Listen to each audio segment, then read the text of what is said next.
female albino Burmese python lays 22 eggs, and I'll never forget, I was flipping out. You know, I mean, I was legitimately flipping out. I go in there. I saw her starting to lay 1 or 2 eggs at night, right? And so I could barely sleep all night, but I didn't want to, because one of the things that happens with all snakes, and I see a lot of people on Instagram making this mistake, and I'm telling you, it is going to bite you in your ass if you keep doing this, is like taking Instagram pictures and videos of snakes laying eggs. You have to be super careful. If you do it, and you can do it, because we did some of it this year too, you have to just be super slow and not disturb. Some snakes will go into like a trance-like system. If they're in that trance, they don't care. But if you open that cage and they twitch, that can literally stop them from laying eggs, and they get egg bound. And a lot of Burmese pythons were very notorious for egg binding because they have so many eggs. You know, they're going to have 20, 30, 40, 50, even up to 100 eggs. Wow. So a lot of things can go wrong. Oviduct twists, oviduct folds. They can have tears in oviducts. All kinds of different things can happen. So when I bred Burmese, which I did for probably about 10 years solid, I would say about 10% of my females would get egg bound. I'd either have to have surgery or I'd have to do some sort of thing. Sometimes they would just, pass on their own. Sometimes you would use a medication called oxytocin. And it helps them move eggs. So, but if you have a tear or a fold or a twist, that oxytocin doesn't help, So anyways, point is that I was nervous. I hardly slept that night, but I didn't want to keep going back and checking on this girl. And so finally in the morning, I get up, I get in there. Sure enough, she's done. She's coiled around this beautiful clutch of eggs. I like go to peek. I pull her off. She again, 22 eggs, not a big girl, 18 months old. She's maybe 10 foot, but like Sunrise's size, almost identical to Sunrise. And so I'm just so focused on these eggs and just the elation. Because again, you got to remember, I'm now an 18-year-old kid. This is a clutch of eggs that's probably worth, $30,000. And I literally, not even paying attention to the snake, I'm just looking at the eggs. She fucking rails my hand. I mean, rails my hand. Not fun. I mean, just crushes me to the point where literally my knuckle on my first index finger could not bend properly for about a year. because she literally slid it, and I think I don't know if a tooth got caught in there, but literally for a year it did not heal properly. And when I would bend my finger, it would hurt.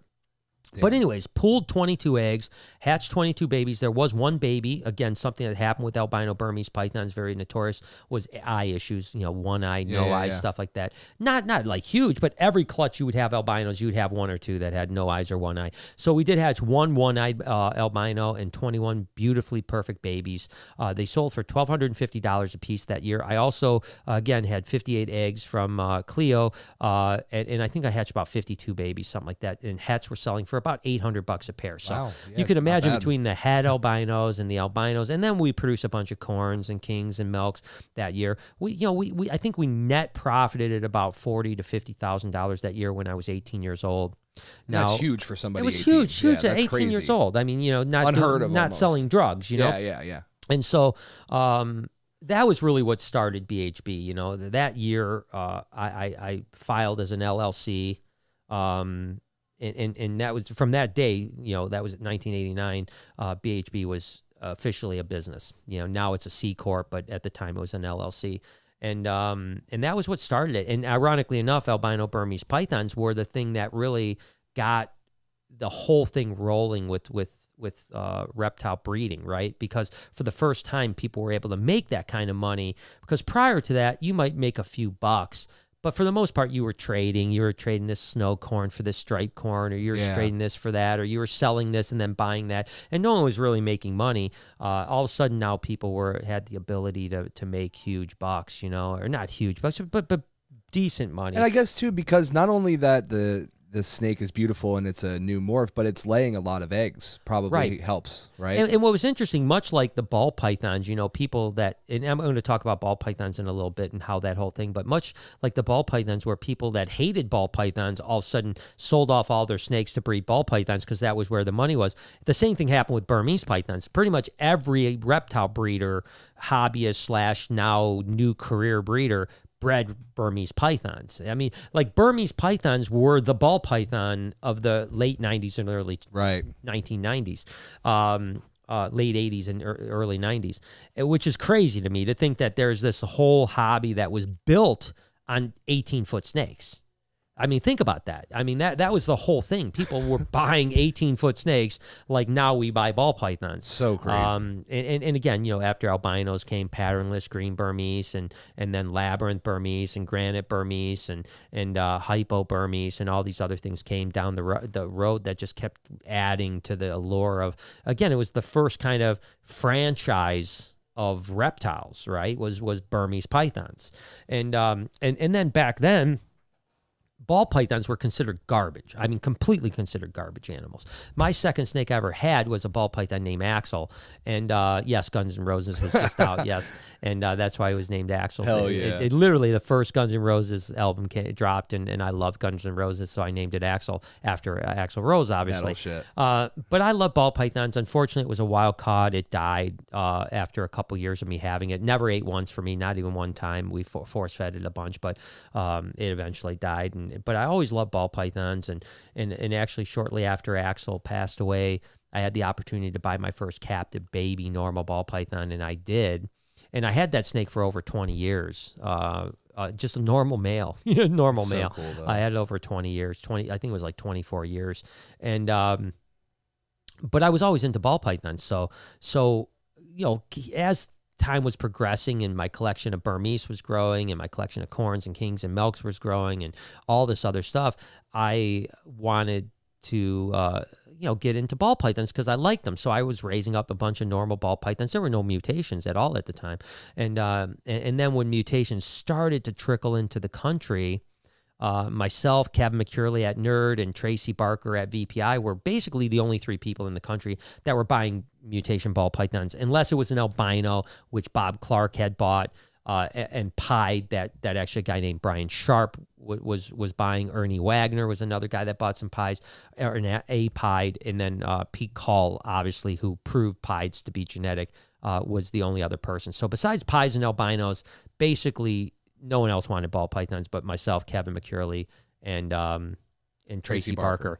And so I was buying up these ball pythons as they were coming in from Africa, ghost ball pythons, striped ball pythons, whatever, any kind of mutation that we could find. I bought, one of the first clown ball pythons at the time, a bunch of different animals. But I remember, like, some of these breeders were making fun of me.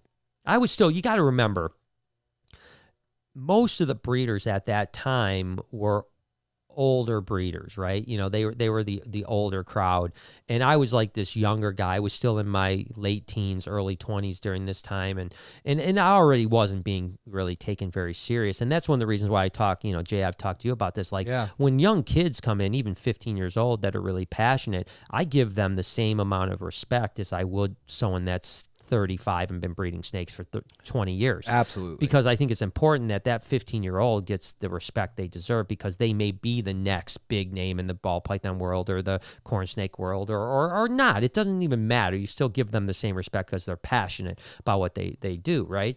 And I was already kind of like, oh, that's that kid that thinks he's going to be a big breeder one day, And so they used to make fun of me about ball pythons, like, oh, you're getting into ball pythons, you're an idiot. And I remember Mark Bell, who was, by the way, if I were to say, what's the one person that had the biggest impact on me, my mentor, my the guy that I looked at as the guy that I wanted to emulate, it would have been Mark Bell. And still to this day, I have tremendous amount of respect for Mark. That's awesome. We don't stay, I don't talk to him hardly ever, and our paths have certainly went in completely different opposite directions. But Mark was a huge part of my life when I was growing, and without him, I would probably never have bred snakes, quite frankly, So I mean, at least not as a profession for so many years. But I remember Mark was making fun of me about ball pythons, saying that oh yeah, you go have fun with your ball pythons, little kid type of thing. Wow. But I will say this: I remember when the ball python industry finally started to pop, and basically what happened was, First, the albinos came out with Bob Clark. A guy named Jamie Quick was the first one that bought them down in Florida. And then he started producing them. A few other people were starting to produce albinos. Then Pete Call produced the pies. They were $25,000 a piece. People were standing in line to pay 25 grand. All of a sudden now, the Burmese had died down, and ball pythons were starting to take the Burmese's spot, right? As the king of investment ball python or investment snakes. And I do remember, and I'll give Mark a lot of credit for this. Now, fast forward 3-4 years, and Mark, we were at a show out in Baltimore, Maryland, and it was the end of the day. Everyone's packing up to go back to their hotels and whatnot. And I remember Mark saying, and he's much like me, Mark, like people that don't know me know I have like an insane memory. Like, I mean, it's really a haunting memory. I remember everything that everyone ever tells me. And Mark is very much the same way. And I remember Mark just out of nowhere saying, hey, Brian, remember when I said, you were an idiot for keeping ball pythons? And I said, oh, yeah, I remember that very well, as a matter of fact, Mark. And he said, he goes, boy, did I miss the boat on that one. Wow. and so that kind of gave me a lot of vindication, because it was at that show that Ralph Davis was at that show, myself, Kevin McCurley, and we were crushing it with ball python sales. and Mark was like behind the... Now, Mark ended up building an amazing ball python collection and made a ton of money on ball pythons. I think he still does them. I don't think he's as involved as he once was, but nevertheless, it was kind of a cool vindication to have one of your mentors admit that you did something right. But what I always have said is it wasn't that I was some great prognosticator of the future for ball pythons. It was the fact that I just loved ball pythons. Yeah, you know what I mean? I They're just beautiful, I bought them when no one wanted them. So I didn't think like, oh, I was buying them as an investment. I bought them because I loved them. I just was in love with that animal. And I was just fortunate to be on the very front end of the ball python revolution. And then, of course, for 15, 20 years, we were on the top of that world, It's funny. I actually have a friend, and it's not the same, but it's kind of, synonymous, where he was buying like Bitcoin like way before and like Bitcoin was ever big. And then he's a millionaire now. He like moved out to some big cabin in Colorado because he just happened to have a bunch when it popped. You know what I mean? And that's the thing. Sometimes you're just in the right place at the right time, but I made a lot of mistakes during that time of my life too. And what I mean, not mistakes as far as like, bad judgments is, with drugs or alcohol or anything like that. What it was is I spent too much money on reptiles, like no matter how much money I made, I spent all of it and more. Like I was a pretty bad businessman is what it is. And that's another thing, again, I'm passionate about now. And I'll talk about during these podcasts that are solo is, just business. I think that, and I was recently on MJ's podcast with Ozzy Boyds and Justin Kabelika, and I posed this question to him and to them, and Justin didn't answer, but Ozzy did, and I said, I've been doing this since I was 17 years old, and it's a long time, and I said, can you name one person that bred reptiles exclusively, like nothing else? All you did was breed reptiles and became rich. Not that getting rich is the goal necessarily, but why not, right? Like I always hate when people say like, oh, you're just about the money, because my attitude is there's nothing wrong. Don't be embarrassed to make money, especially don't be embarrassed to make money off something you love. That is the dream. It's the opposite of that. It's the dream. If you can do what you love and make money, God, you're doing it right. You know what I mean? And so my question is name one breeder that has gotten rich just breeding snakes. And Ozzy had a great comeback to that. And I had never really thought about it, but he just said, but that's that way in every business. Very few people get rich doing one thing. They typically use that one thing to build into real estate investments, stocks investments, what other investments, and that's where really true wealth comes from. That is a very fair point. It's a really fair point, because I don't know of anyone that just bred reptiles that became rich on just reptiles. Like Mark Bell became rich because he took reptile money and bought real estate. And the list goes on and on. Casey out in Seattle, I just completely blanked on his last name. He got rich because he bought stocks and became a multimillionaire from the 100,000. He invested 100. I don't know if I ever told you this story. No, but he had $100,000 that he had built up from breeding reptiles.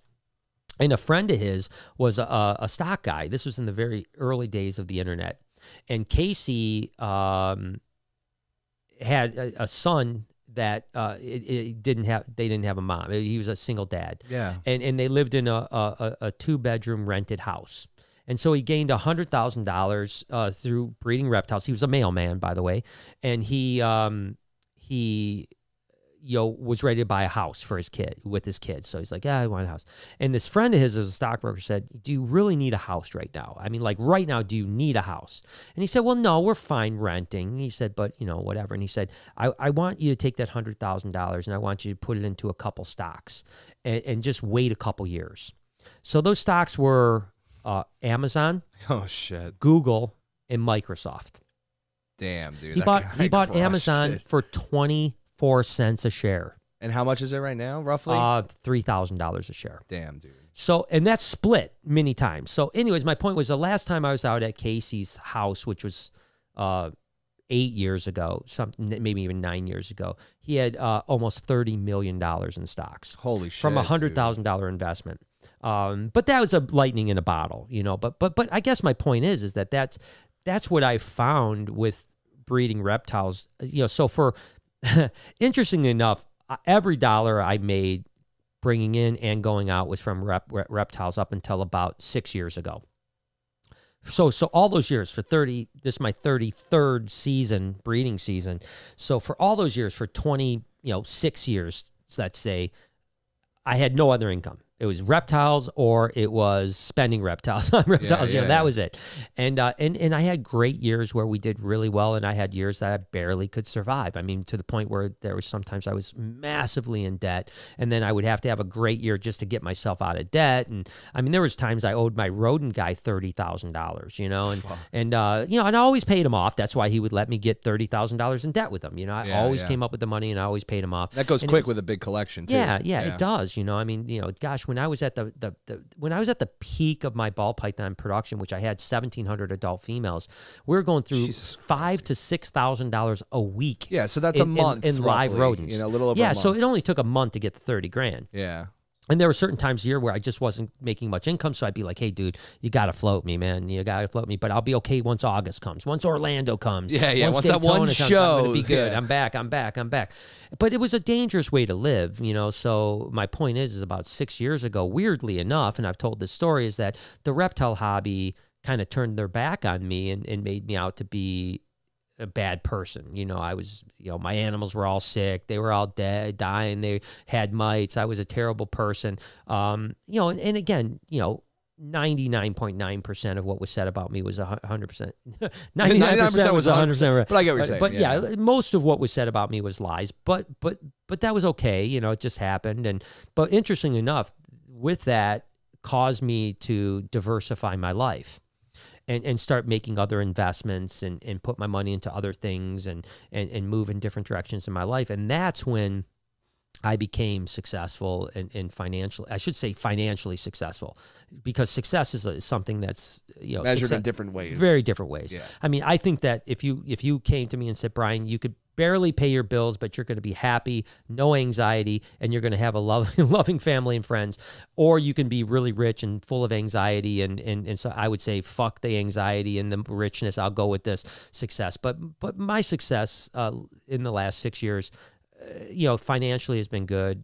Overwhelmingly, everything else I do, I love.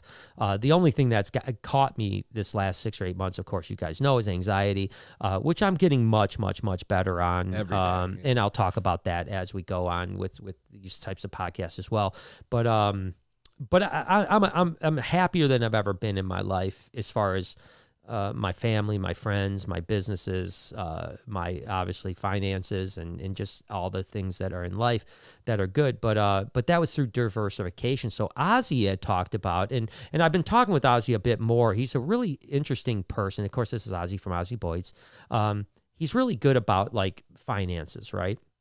And he talks about, and I think this is a very aggressive investment strategy, but he talks about and taking 40% of every net dollar you have. Now, you know, just so you guys don't know the difference, gross is what you make, right? Like if you make 100 grand, you've grossed 100 grand. You take all of your expenses away and then you net whatever you net, right? So one of the things I always talk about is like when someone tells me they make 100 grand, I always say, did you make 100 grand or did you gross 100 grand?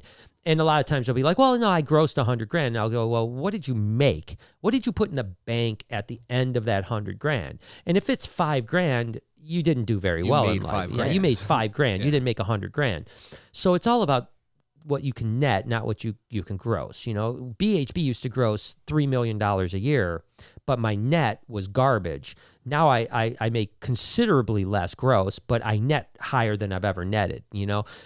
So that's important, you know, this thing. So I think a lot of economists or financial advisors will tell you to take about 10% of your net and invest into tangible investments. Not reptiles, not racks, not, you know, whatever, you know, into things that the bank would look at as assets, real estate, you know, vehicles. And again, vehicles can be a terrible investment too, but you know, it's still a value that a bank will give you a loan on. Yeah.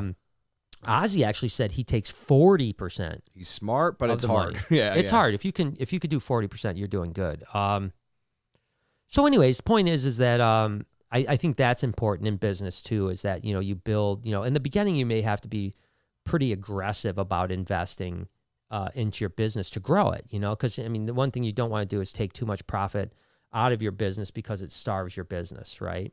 And the last thing you want to do is be going on vacation and starve your business, you know? Right. So be smart with that. But once you get to a point where you're actually making money, it's important to diversify. You know, I mean, we have 7 income streams in our business, our life, and I'd like to add 1 or 2 more streams in the next year or 2 that are passive streams of money that don't cause. So now a lot of my income streams are don't cause work. You know, because that's the big thing, right? You can't have 7 businesses that you have to put, you know, full time and energy in. It's just there's not enough time in the day. Yeah, I mean, we basically do, you know, obviously YouTube, BHB, and Reptarium take up a lot of time, brain space. And then the other businesses run themselves for our investments that other people run. Damn, son. Can we rail this in?